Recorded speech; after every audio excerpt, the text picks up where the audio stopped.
You're Pirates. Pride, tradition, passion. Be proud of who you are and what you are. You're Pirates. When they face adversity, plant their feet, take a brace, hit them right in the jaw, and say, bring it on. Want some, get some.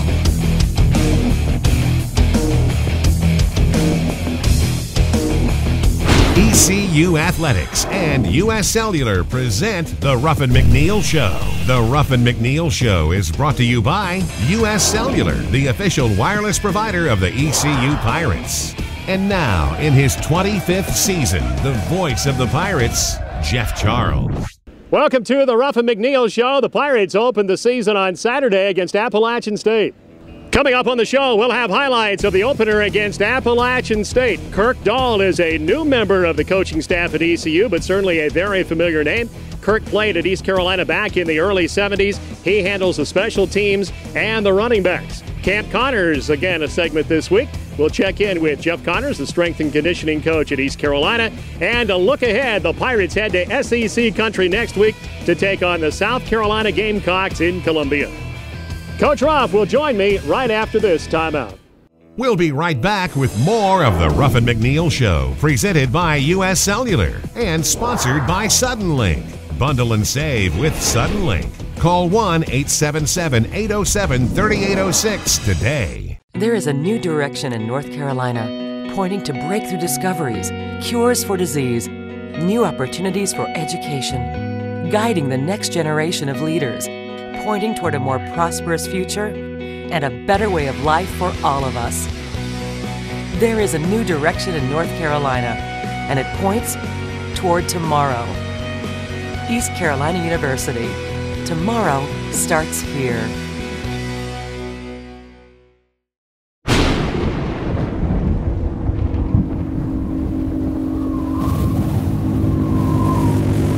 Listen up!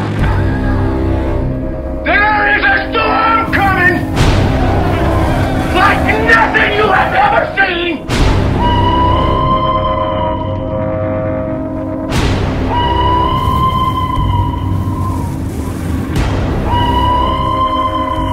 And not a one of you is prepared for it!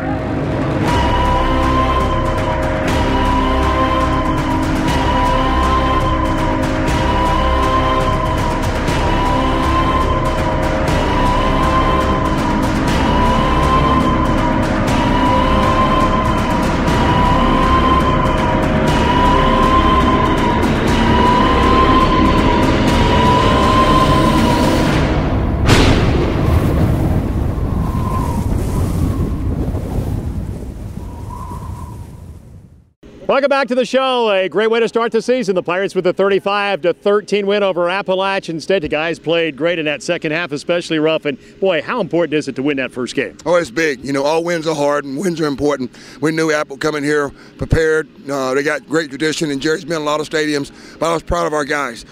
We fought. We stayed the course. No heads got down. They wanted to play great, of course, and perfect, but that doesn't happen much. But I was proud of the way we stayed the course throughout the first half and held in there, and the offense got rhythm. We ended up putting points on the board on them. I think we'll look back at this game and talk about special teams and your defense, especially in the second half. Well, you know, you want to be able to have a team and build a team that you can win on all three sides of the ball. And one team is on one side of the ball is having a tough day for a moment. The other two teams pull them out. I thought special teams and defense both held in there, got us some points, some scores to hold on to offense, got their rhythm going. Let's go out to a very, very hot Downey-Ficklin Stadium, Bagwell Field, and pick up the first half highlights. 49,000 as we kick this one off, and we start with the Pirates with the ball first. Ruff, and Michael Dobson gets off to a good start with a 13-yard pickup. Well, I think it starts up front with the offensive line. Did a good job of staying together, playing as one, and Michael did a good job of pressing the line of scrimmage on this one. On a 3rd down and 7, Rio Johnson throws over the middle, and the pass is intercepted by Troy Sanders. We know they've got some really good guys in the secondary. They have a really fine secondary. I think that ball was tipped, maybe bounced up a little bit, which, you know, I'll take that. But that was a tough turnover for Rio because we were moving the ball very well offensively. And now Appalachian with the football, and Jackson, their fine quarterback, throws complete to Peacock. They've got good receivers, too. Peacock's a really good football player. Jackson's a good quarterback. He's big. I talked about him all week, being a dual quarterback, can throw and run. And then on a first and goal situation, Jackson takes it in for the touchdown from 4 yards. Appalachian is up 7-0. We pick up action now with the Pirates back with the football in the next series, and Rio throws complete. We can see that Michael Dobson can also catch the football. Well, that position, the F position, the running back position, has to be able to block, catch, and run the football, and Michael's done a great job of that all fall camp.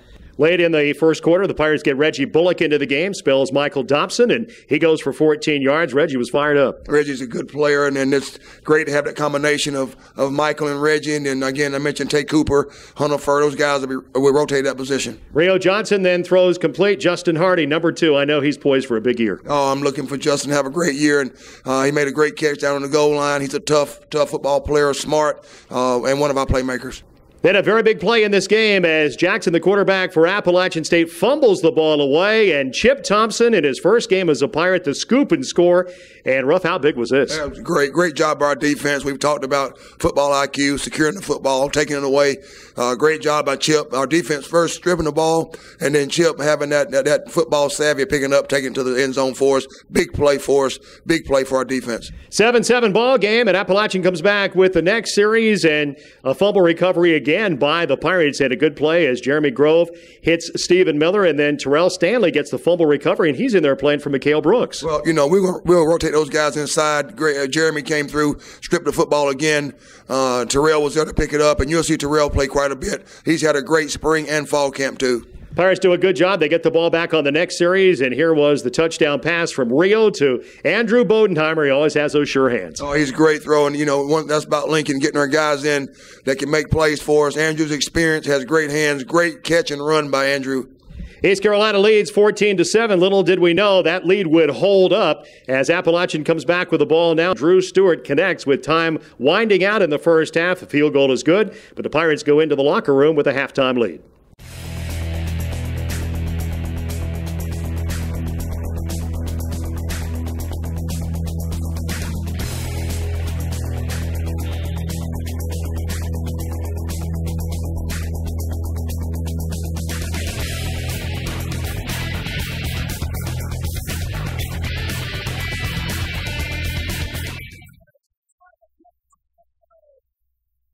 Welcome back to the show. We do talk about second half adjustments and what goes on at halftime. And Ruff, going into the break, you said you guys made a lot of good adjustments and it really paid off. Well, we felt offense that we could move the football on the ground and just continue to have a balanced offense. I thought we did a good job. I think we had 150 yards rushing.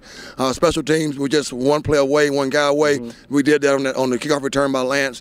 Defense played great 11-man football. Got some turnovers, gave our offense great field position. Also, some extra possessions. Let's go now to those second half highlights. On East Carolina's first possession of the second half, Rio Johnson throws complete. Good to see Reese Wiggins make this catch, Coach, for 25 yards. Well, we were trying to get the ball to Reese early. Reese is one of our game breakers and guys that can have some pop plays for us. So it's good to see Reese get some positive yardage here. Yeah, the Pirates were moving the ball, and then a fumble coming here on 2nd down and 10. Give Appalachian State credit. They forced the turnover. Well, they forced the turnover. We've talked about ball security, and that is unacceptable. Ricky Ferguson now in the backfield for Appalachian State. He's their third-string running back. He's a freshman from Fuquay Varina. He gets a carry here, but look at Lee Pegues come up and really stuff this one. That was a big play by Lee. Lee's one of the steady guys we have. He and Matt Milner can really play, and Lee's also our dual guy from end and nose guard.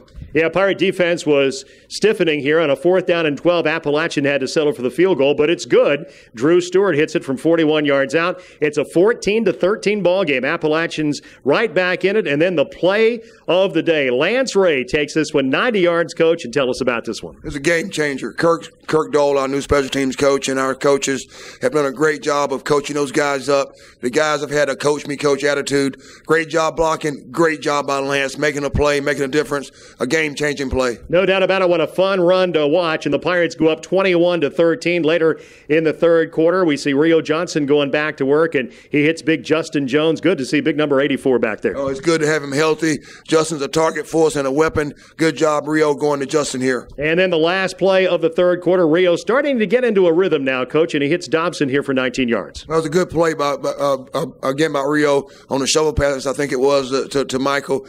Great job by Rio being patient and good play. 21-13, we start the fourth quarter, and it starts off on a positive note. Rio, again, feeling comfortable out there, and he throws a great fade pass to Justin Hardy in the end zone for the TD. It was a great check and great decision by Rio. He had both guys open.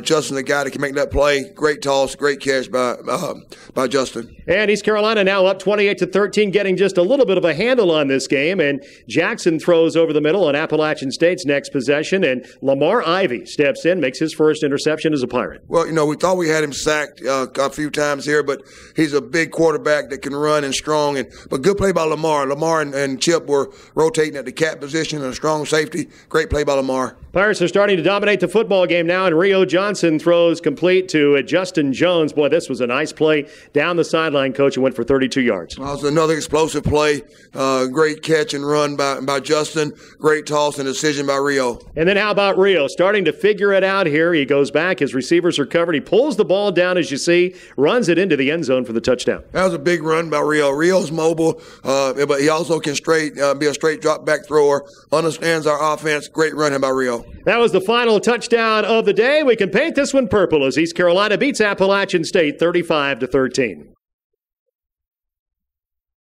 I mean, the adjustment wasn't easy. Like I say, just coming into a new Division I school, I say you're going to have your challenges, but the team just opening me. I mean, welcoming me with open arms, that made it an easier transition. And I said they've been supporting me the entire time. Like, even after the return, everybody came to me and said, "Welcome to East Carolina," and that really made me feel good, so I really enjoyed that.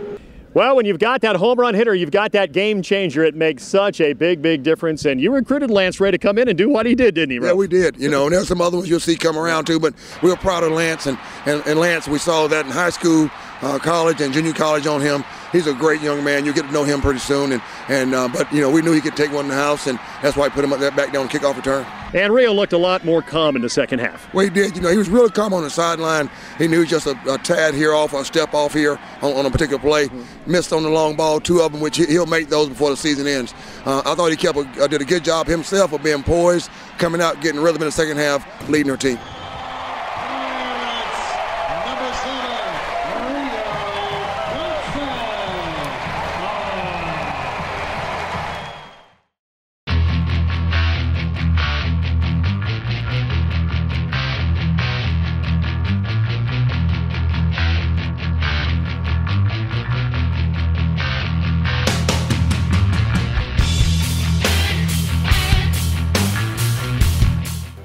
Pirate fans, there's a new feature for the show this year. It's Ask Coach Ruff, powered by U.S. Cellular.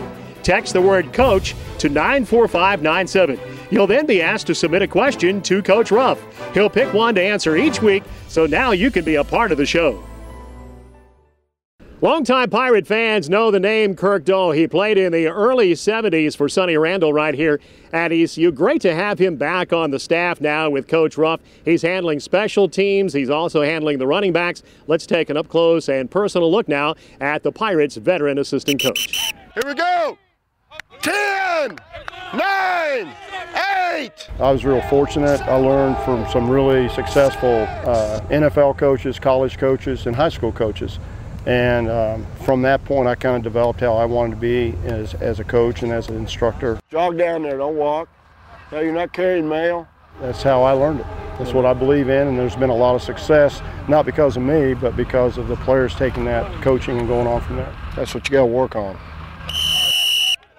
Here we go. Here we go. Here we go. Firmer, firmer, firmer, firmer. Here we go. We're already set. We're already ready. Get that thing tucked away quicker, Daquan. Success is around the corner, whether it's intimate right off the bat or it sometimes takes a little bit. But I think some of these same things, as they learn how to finish things and always pay attention to detail, they will see that it'll also carry over in their life as well. Okay, instead of going this way at it, you're going this way at it. Hey, Daly, make sure you don't hit Coach Connors in the back of the head, all right? That might make him mad. I see you, Lance. I see you. Good job. Sometimes it comes afterwards to see their success during the game day and more importantly, seeing their success afterwards in their life. Finish, put the ball up. Here we go, walk through. We're going red zone first. Red zone first. Thank you. 5, 4, 3, 2, 1.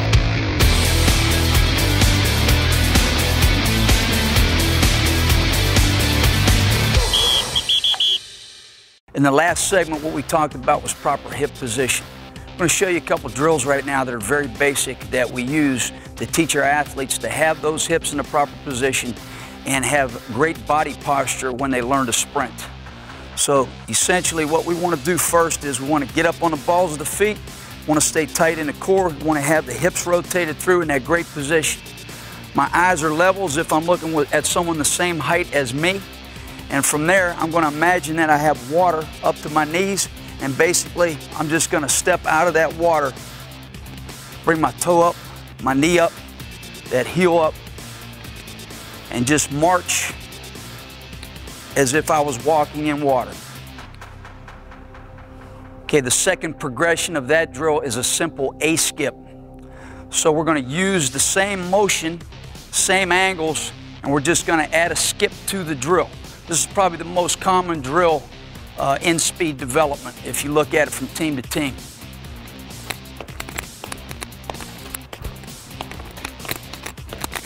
Next drill in this progression would be the high tempo A skip. So basically all we're going to do is we're going to increase the tempo of the drill.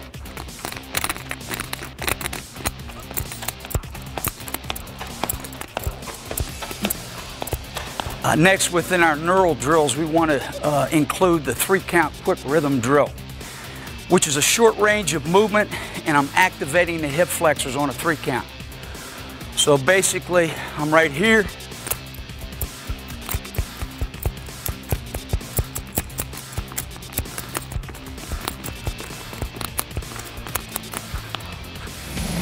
Camp Connors is brought to you by these local nationwide agents. Join the Pirate Nation as they battle the Navy midshipmen during Military Appreciation Day on October 27th. Enjoy a pre-game cavalcade of displays and game day recognitions from all service branches. Fans are encouraged to support the Tickets for Troops campaign by purchasing tickets for $20 to be donated to veterans, active military, and family. Help send service men and women to the game. Donate Tickets for Troops by visiting ECUPirates.com. This week's Look Ahead is brought to you by the Eye Care Center. Eye doctors focused on you and the official eye care provider of the Pirates. It's on the road for the first road game of the season for the Pirates. They're jumping right into the fire down at Williams-Brice Stadium in Columbia. 80,000 always there when the Gamecocks play. And the Pirates will take on Steve Spurrier's football team next Saturday. With a look at the game, here's our Brian Meador. The Pirates head into a buzzsaw next Saturday as Steve Spurrier's 9th-ranked Gamecocks are poised to make some noise in the SEC. The Gamecocks outslugged the Pirates 56-37 a year ago in Charlotte as star running back Marcus Lattimore scored 3 touchdowns. Lattimore was having a Heisman-caliber year before a knee injury ended his season. But he's back, and he's ready to prove he's among the nation's elite. You know, I'm just going out there trying to be myself. Just block it out and remember how hard I worked, you know, for those 9 months. And knowing that I'm strong enough to, you know, be able to take a hit or be able to, you know, make that cut. Marcus could carry 30 to 40, I think, if we needed to. But hopefully we'll have a little bit more balance and not quite get to that. The Gamecocks lead the series 11-5, but the Pirates have won the last 3 contests in Columbia. The last one coming back in 1999. I'm Brian Meador for the Ruffin McNeill Show. Thanks, Brian, and thanks for being with us on the show this week. Join us next week, our report from South Carolina. Have a good week, everybody. The Ruffin McNeill Show has been presented by U.S. Cellular. Hello, better. The Ruffin McNeill Show is an exclusive presentation of IMG, America's home for college sports.